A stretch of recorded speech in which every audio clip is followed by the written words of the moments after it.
जी अस्सलाम वालेकुम। मैं थोड़ी अपनी नादिया मलिक ते उम्मीद करदी हां तुसी सारे ठीक ठाक हो सो ते मैं भी ठीक ठाक हां।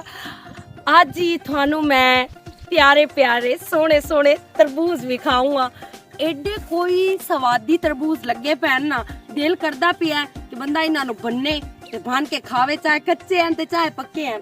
पर मोड़ भी वेखो केडे सोने तरबूज लगे होनो ते अल्लाह खैर करे इंशाअल्लाह ताला।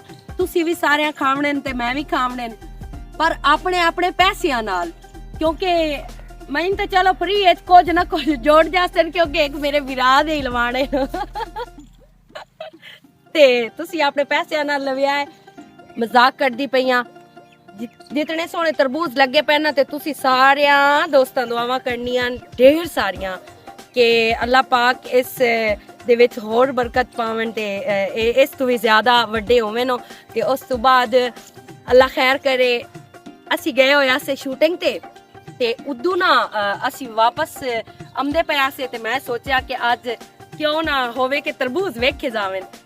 आया बहु मजा आया ते बड़े प्यारे तरबूज लगे पे ने। आए वेखो है इन्हां नू मतलब के इं खड़काइंदे ना ते पता लगता है पक्के हैं कि कच्चे हैं, पर हाले जेड़ा है ना कच्चे हैं, सबर करना पवना है।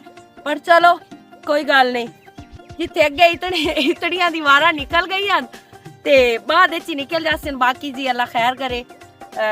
सोचा कि अज सानू टकर गए जी पंजाबी रौनक चैनल आले ते असी आखिया कि चलो थोड़ा जिहा तुहानू विजिट करवाया जावे। ते हुण तां तुसीं वेख ही लिया, उस मैनू भी मिल लिया ने ते मेरे तरबूजां नू भी वेख लिया ने। हुण असीं चाहंदे हां तुहाडे कोलों इजाजत।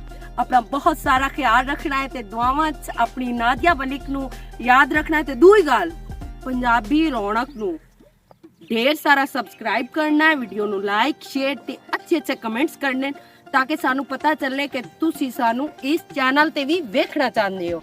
समझ आ गई ना? ते जिस चैनल नू सबसक्राइब ना किया या सपोर्ट ना किया उन्हें मैं नासा बन छड़नियां ओ इस वजह तू क्योंकि मैं थोड़ी अपनी नादिया मलिक हां। ते हुण मैं चाहनी हां थोड़े कोलों इजाजत। पाकिस्तान जिंदाबाद।